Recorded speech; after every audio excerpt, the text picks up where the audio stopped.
प्रहलाद को भगवान द्वारा वर प्राप्ति। प्रहलाद का आत्मचिंतन करते हुए परमात्मा का साक्षात्कार करना और उनका स्तवन करते हुए समाधिस्थ हो जाना। तत्पश्चात पाताल की अराजकता का वर्णन और भगवान विष्णु का प्रहलाद को समाधि से विरत करने का विचार। श्री भगवान ने कहा, दैत्य कुल शिरोमणि प्रहलाद, तुम तो गुणों के आकार हो, अतः जन्म मरण रूपी दुख की निवृत्ति के लिए तुम पुनः अपना अभिष्ट वर मांग लो। प्रहलाद बोले, भगवान, आप समस्त प्राणियों के अंतःकरण में विराजमान होकर उनके इच्छा अनुसार फल प्रदान करने वाले हैं। अतः विभो, आप जिस वस्तु को सबसे श्रेष्ठ समझते हो वही मुझे देने की कृपा कीजिए। श्री भगवान ने कहा, निष्पाप प्रहलाद, जब तक तुम्हें ब्रह्म तत्व की प्राप्ति न हो जाए तब तक तुम संपूर्ण संशयों की पूर्णतया शांति तथा सच्चिदानंद घन पर ब्रह्म परमात्मा की प्राप्ति रूप फल के लिए विचार परायण बने रहो। श्री वशिष्ठ जी कहते हैं, रघुनंदन, दैत्यराज प्रहलाद से ऐसा कहकर भगवान विष्णु अंतर्धान हो गए। उन विष्णु देव के अंतर्हित हो जाने पर प्रहलाद ने पूजा के अंत में मणिरत्नों से सुशोभित पुष्पांजलि समर्पित की।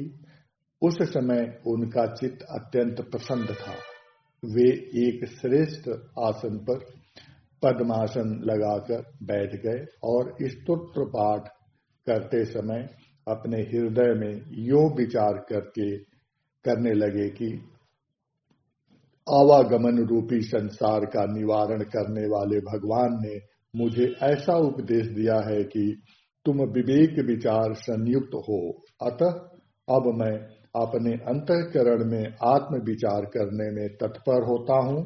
वृक्ष, तृण और पर्वतों से युक्त यह जगत तो मैं ही हूँ, मैं हूँ नहीं। वृक्ष, तृण और पर्वतों से युक्त यह जगत तो मैं हूँ नहीं, क्योंकि जो ब्रह्म और अत्यंत जड़ है वह मैं कैसे हो सकता हूँ। अचेतन शरीर भी मैं नहीं हूँ, क्योंकि यह असत होता हुआ भी प्रकट, जड़ होने के कारण बोलने में असमर्थ, वायु प्राण वायु द्वारा अपने संचरण काल में ही परिचालित और अल्प काल में ही विनष्ट होने वाला है। मैं तो केवल वह शुद्ध चेतन ही हूँ जो ममताहीन, मनन रूप, मन के व्यापार से शून्य, शांत, पांचों इंद्रियों के भ्रमों से रहित और माया के संबंध से हीन है। यह जो सबका प्रकाशक, बाहर भीतर सर्वत्र व्याप्त, अखंड, निर्मल और सत्ता मात्र है, वह जड़ दृश्य रहित शुद्ध चिन्मय आत्म स्वरूप ही मैं हूँ। यह आत्मा तो सर्वव्यापक और विकल्प रहित चिन्मय बोध रूप है, वह मैं ही हूँ।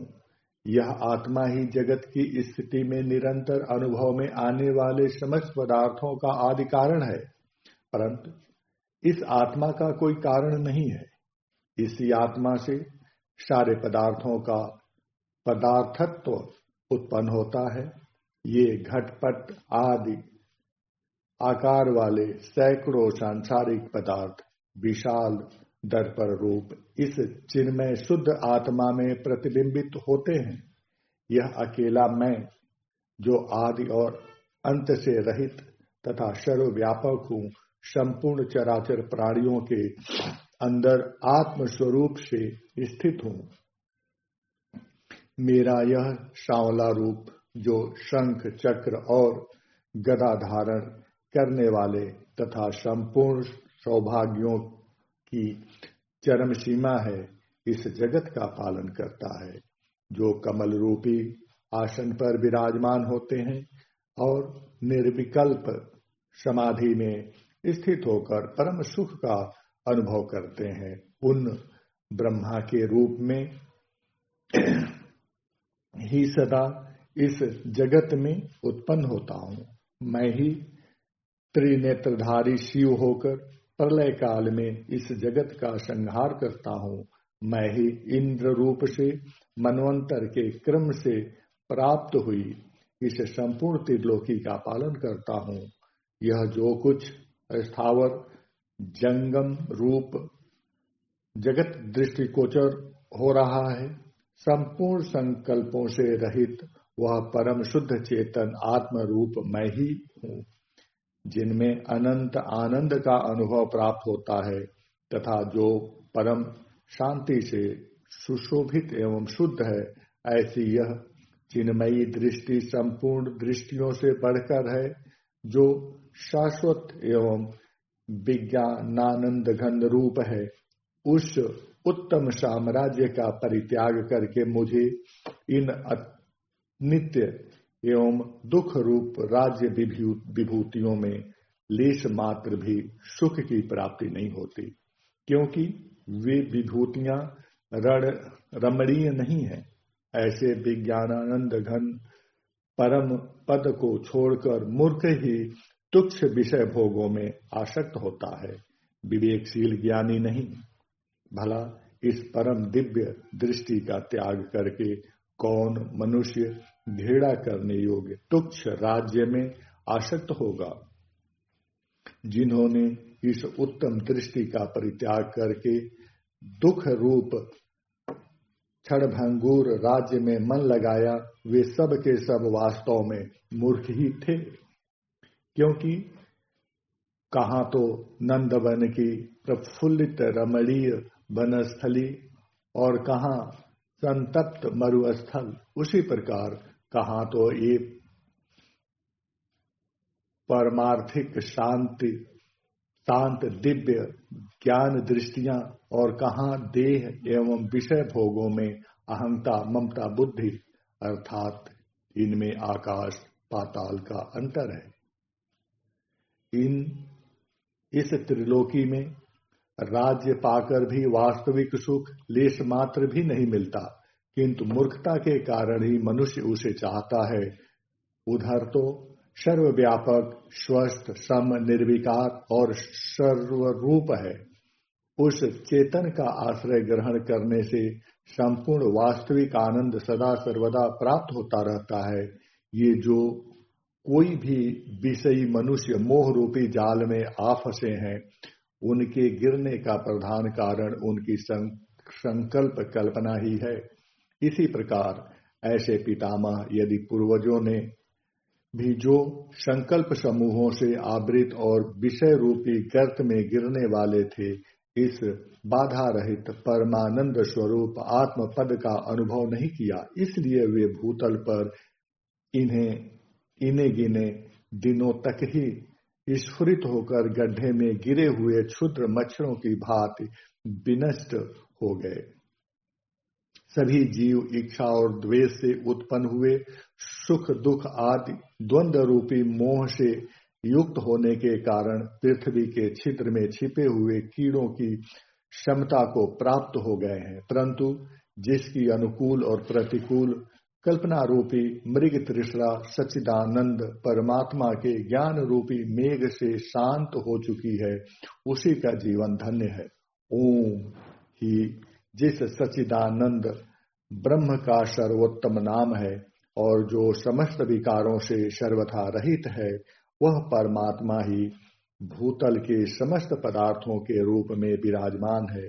ज्यों ज्योति स्वरूप वह परमात्मा ही सूर्य आदि के अंदर स्थिर होकर अपनी सत्ता स्फूर्ति से उन्हें प्रकाशित करता है। वही अग्नि को उष्णता युक्त करता है और जल को रसमय बनाता है। भय रहित वह परमात्मा स्वयं ही प्रकट होता है और ब्रह्मा से लेकर तृण पर्यंत समस्त जगत को अपनी सत्ता स्फूर्ति से घुमाता रहता है। वह अस्थाणु से भी बढ़कर नित्य अचल और आकाश से भी बढ़कर नित्य निर्लेप है। इसी का पद अन्वेषण स्तवन और ध्यान करना चाहिए। इसी का सदा अन्वेषण, स्तवन और ध्यान करना चाहिए। समस्त प्राणियों के शरीरों के अंदर उनके हृदय कमल में स्थित वह परमात्मा अत्यंत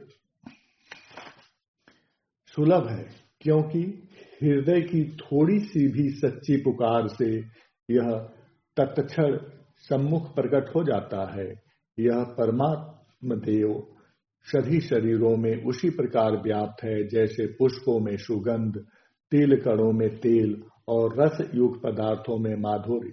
परंतु हृदय में विद्यमान रहने पर भी यह चेतन विवेक विचार के अभाव के कारण जाना नहीं जा सकता। विचारणा के द्वारा ही उस परमेश्वर का ज्ञान होता है। उसे भली भांति जान लेने पर प्रिय जन के समागम की तरह परमानंद की प्राप्ति होती है। अतिशय आनंद प्रदान करने वाले परमात्मा रूपी उस परम प्रेमी बंधु का दर्शन होने पर ऐसी ऐसी बुद्धियां उत्पन्न होती हैं जिनके प्रभाव से साधक का परमात्मा से कभी वियोग नहीं होता। उसके सांसारिक स्नेह के समस्त बंधन टूट जाते हैं। काम, क्रोध आदि सारे शत्रु विनष्ट हो जाते हैं और तृष्णाएं मन को चंचल नहीं बना पाती। यही परमात्मा आकाश में शून्यता, वायु में स्पंदन, तेजस्वी पदार्थों में प्रकाश, जल में उत्तम मधुरता, पृथ्वी में कठोरता, अग्नि में उष्णता, चंद्रमा में शीतलता और सृष्टि समूह में सत्ता रूप से स्थित है। अज्ञान रूपी शत्रु ने मेरे विवेक धन का अपहरण करके उसका सर्वनाश कर डाला था और वह इतने काल तक मुझे कष्ट देता रहा, परंतु इस समय स्वतः उत्पन्न हुई सर्वोत्तम विष्णु कृपा से मुझे परम तत्व का ज्ञान हो गया है, जिससे मैंने उस अज्ञान का परित्याग कर दिया है।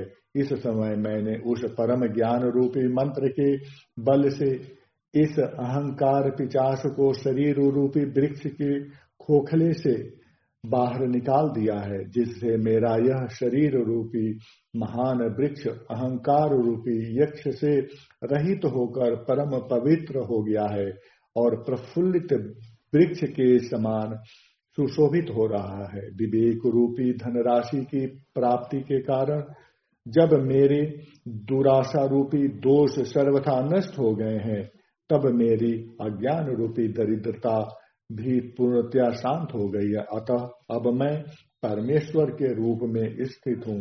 भगवान की कृपा से मुझे संपूर्ण ज्ञातव्य वस्तुओं का ज्ञान प्राप्त हो गया है और मैंने देखने योग्य सभी दृष्टियों को देख लिया है। इस समय मुझे वह वस्तु प्राप्त हो गई है जिसके पा लेने पर कुछ भी पाना अवशिष्ट नहीं रह जाता। सौभाग्य की बात यह है कि मैं उसी ऊंची एवं विस्तृत परमार्थिक भूमि को प्राप्त हो गया हूँ जिसमें अनर्थों का नाम निवास नहीं है। विषय रूपी सर्पों का अत्यंत अभाव हो गया है। अज्ञान रूपी कुहरा सर्वदा नष्ट हो गया है। आशा रूपी मृग तृष्णा शांत हो चुकी है, जिसकी सारी दिशाएं रजोगुण रूपी धूल से रहित हो गई हैं और जिसमें शांति रूपी शीतल छाया वाला वृक्ष लहलहा रहा है। भगवान विष्णु की स्तुति, प्रणाम और प्रार्थना करने से तथा सम एवं यम नियमों के पालन से मुझे इन सच्चिदानंद घन परमात्मा की प्राप्ति हुई है और उन्हीं की कृपा से मैंने परमात्मा को स्पष्ट रूप से देखा और समझा भी है। वह अविनाशी एवं अहंकार रहित विज्ञान घन परमात्मा भगवान विष्णु की कृपावश चिरकाल से मेरी स्मृति में सुदृढ़ रूप से स्थित हो गया है, जिससे मेरा मोह पूर्णतया शांत हो गया है। अहंकार रूपी राक्षस नष्ट हो गया है और मैं दुराशा रूपी पिचासिन से मुक्त हो गया हूँ। अतः अब मेरा संताप मिट गया है। सबसे बड़े हर्ष की बात तो यह है कि मेरी बहुत सी दुर्वासाएं, जो दुराशाओं और दीर्घकाल से दुष्ट देह आदि में आत्मत्व के अभिमान से मलिन एवं भय रूपी सर्पों के लिए हितकारिणी थी, भगवान के ध्यान से विनष्ट हो गई है। मैंने सच्चिदानंद घन परमात्मा का साक्षात्कार कर लिया है और उन्हें भली भांति जान लिया है। मुझे उनका यथार्थ अनुभव भी हो गया है, इसलिए उनका नित्य संयोग मुझे प्राप्त है। अब मेरा मन, जिसके विषय भोग, संकल्प, विकल्प और इच्छाएं पूर्णतया नष्ट हो गई हैं, जो अहंकार से सर्वथा मुक्त है, जिसमें आसक्ति और विषय भोगों की उत्काष्ठा लेश मात्र भी नहीं रह गई है और जो बाहर भीतर की चेष्टाओं से रहित हो गया है, संसार से उपराम होकर परमात्मा में लीन हो गया है, यों समस्त पदों से उत्कृष्ट आनंद रूप परमात्मा चिरकाल से मेरी स्मृति में स्थित हुए हैं। भगवान, बड़े सौभाग्य से आप मुझे उपलब्ध हुए हैं, अतः आप परमात्मा के लिए मेरा नमस्कार है। प्रभु, मैं चिरकाल से आपका दर्शन करते हुए प्रणाम करके आलिंगन कर रहा हूँ। भला त्रिलोकी में आपके अतिरिक्त मेरा परम प्रिय बंधु और कौन हो सकता है। विश्व को उत्पन्न करने वाले विभो, आपने अपनी सत्ता स्फूर्ति से संपूर्ण विश्व को परिपूर्ण कर रखा है, इसी कारण सर्वत्र आपका नित्य अनुभव होता है। अतः आप कहाँ भागकर जा सकते हैं, अर्थात अदृश्य हो सकते हैं। परम प्रिय मित्र, बहुसंख्यक जन्मों के व्यवधान के कारण अज्ञानवश हम दोनों में जो अंतर प्रतीत होता था, वह अब उस अज्ञान के नाश होने से दूर हो गया है और अभेद रूप समीपता प्राप्त हो गई है। बड़े सौभाग्य से मुझे आपका दर्शन प्राप्त हुआ है। आप कृत्य संसार के कर्ता और सबका भरण पोषण करने वाले हैं। सबको बारंबार नमस्कार है। आपको नमस्कार है। आप संसार वृक्ष के कारण अविनाशी और विशुद्धात्मा हैं। आपको मेरा प्रणाम है। जिनके हाथों में चक्र और कमल सुशोभित होते हैं, उन विष्णु रूप आपको नमस्कार है। ललाट पर अर्धचंद्र धारण करने वाले शिव स्वरूप आपको मैं अभिनंदन करता हूँ। कमल से उत्पन्न होने वाले ब्रह्म रूप आपको प्रणाम है। देवराज इंद्र के रूप में विराजमान आपकी मैं वंदना करता हूँ। भगवान, हम दोनों में जो यह भेद दृष्टिगोचर हो रहा है, वह समुद्र के जल और उसकी तरंग के समान केवल झूठी कल्पना ही है। वस्तुतः हम दोनों में कोई भेद है ही नहीं। आप सृष्टिकर्ता, सबके साक्षी रूप और अनंत रूपों में प्रकट होने वाले हैं। आपको पुनः पुनः नमस्कार है। सबके आत्मरूप और सर्वव्यापी आप परमात्मा को बारंबार प्रणाम है। देव, मिट्टी, काष्ठ, पत्थर और जल मात्र, यह सारा जगत आपके सिवा और कुछ नहीं है, अर्थात आपका ही स्वरूप है। अतः आपकी प्राप्ति हो जाने पर फिर किसी अन्य वस्तु के प्राप्त होने की इच्छा ही नहीं रह जाती। जिसका वेद वेदांत के सिद्धांत, तर्क और पुराणों के गीतों द्वारा वर्णन किया गया है, उस परमात्मा का यथार्थ ज्ञान हो जाने पर फिर वह कैसे विस्मृत हो सकता है। निर्मल पर ब्रह्म परमात्मा रूप आपका साक्षात्कार हो जाने पर देह के वे सुंदर विषय भोग भी आज मेरे हृदय को रुचकर नहीं लग रहे हैं। आप निर्मल दिव्य ज्योति स्वरूप हैं। आपसे ही सूर्य में प्रकाशकता आई है और शीतल हिम रूप आपसे ही चंद्रमा को शीतलता की प्राप्ति हुई है। आपके ही प्रभाव से ये पर्वत गुरुता से संपन्न हुए हैं और आपने ही इन खेचरों को धारण कर रखा है। आपके ही बल से यह पृथ्वी अटल रूप से स्थित है और आपकी ही सत्ता से आकाश आकाशता को प्राप्त हुआ है। बड़े सौभाग्य की बात है कि आप मेरे स्वरूप को प्राप्त हो गए हैं और मैं आपके रूप में परिणत हो गया हूँ। अतः अब मैं आप हूँ और आप मैं हैं। इसलिए देव, अब हम दोनों में भेद नहीं रह गया है, अर्थात हम एकाकी भाव को प्राप्त हो गए हैं। इसमें भी मेरा सौभाग्य ही कारण है।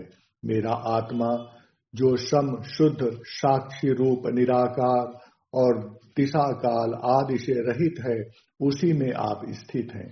आपका स्वरूप सूक्ष्म से भी सूक्ष्म है। आपके ही अंदर यह संसार मंडल था और रहेगा।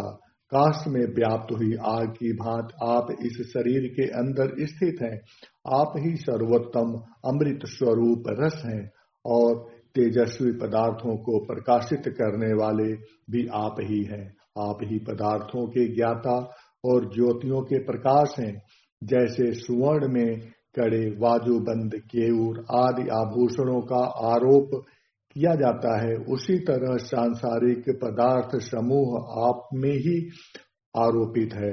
आपको प्राप्त कर लेने पर प्रारब्ध अनुकूल प्राप्त हुए सुख दुख का प्रवाह समूल नष्ट हो जाता है।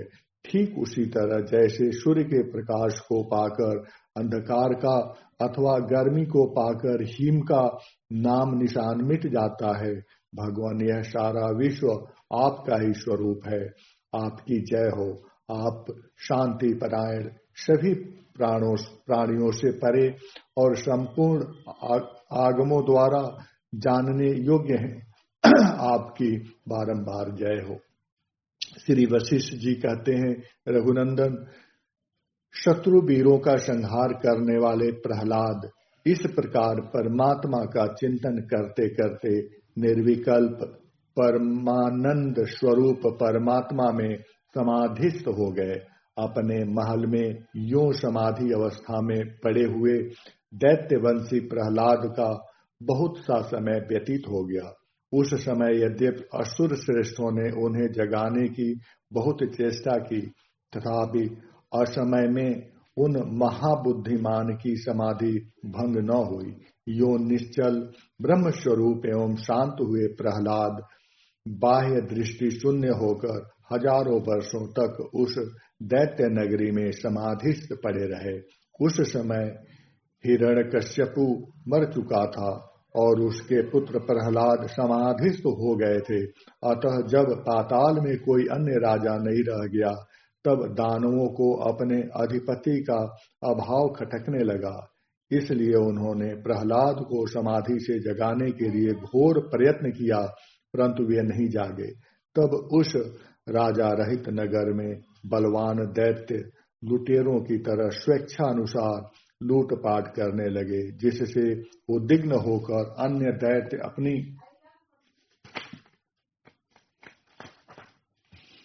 अभिष्ट दिशाओं में भाग गए।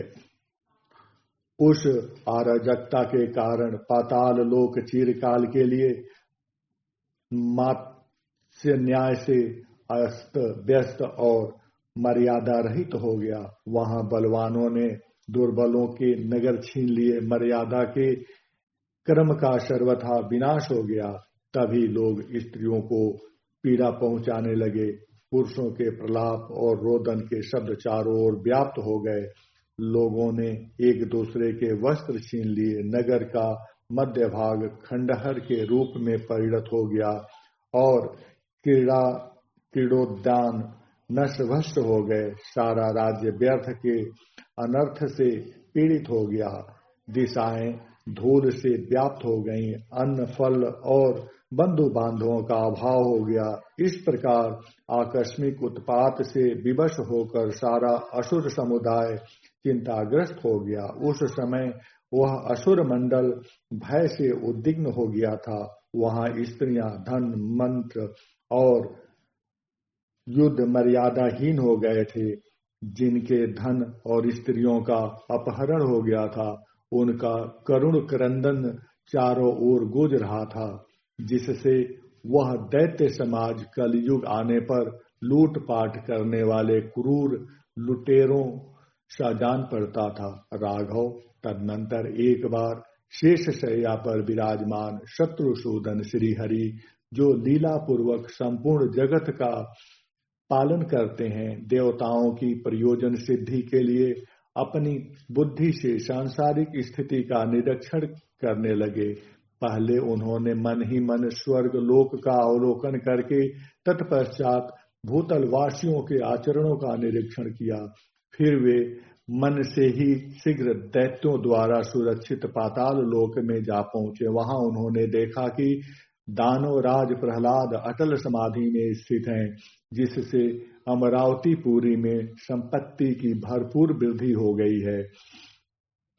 तब वो शेष शैया पर पद्मासन लगाकर बैठे थे तथा जिनके हाथों में शंख चक्र और गदा सुशोभित हो रहे थे, उन भगवान नारायण के मन में ऐसा विचार उत्पन्न हुआ कि मैं रसातल में जाकर दानव राज प्रहलाद को उसके कर्म में पहले की तरह उसी प्रकार स्थापित करूंगा, जैसे बसंत ऋतु वृक्ष को पुनः उसकी पूर्व दशा में ला देती है। यदि मैं प्रहलाद के अतिरिक्त किसी दूसरे को दानवराज के पद पर स्थापित करता हूँ, तो वह निश्चय ही देवताओं पर आक्रमण कर देगा। साथ ही प्रहलाद का वह अंतिम शरीर परम पावन है। वह इसी शरीर से कल्प पर्यंत यहाँ निवास करेगा, क्योंकि परमेश्वर की नियति देवी से ऐसी ही निश्चित किया है कि प्रहलाद को इसी शरीर से यहाँ एक कल्प तक रहना चाहिए। इसलिए मैं वहां जाकर दैत्यराज प्रहलाद को ही जगाऊंगा, जिससे वह जीवन मुक्तों की समाधि में स्थित होकर दैत्याधिपत्य को ग्रहण करे। निश्चय ही हम मर्यादा रहित दस्युओं के अत्याचार से भयानक उन पाताल में जाकर दैत्यराज प्रहलाद को समाधि से विरत करेंगे और इस संपूर्ण जगत को पूर्वत स्वस्थ करेंगे। इति दिस समाप्त।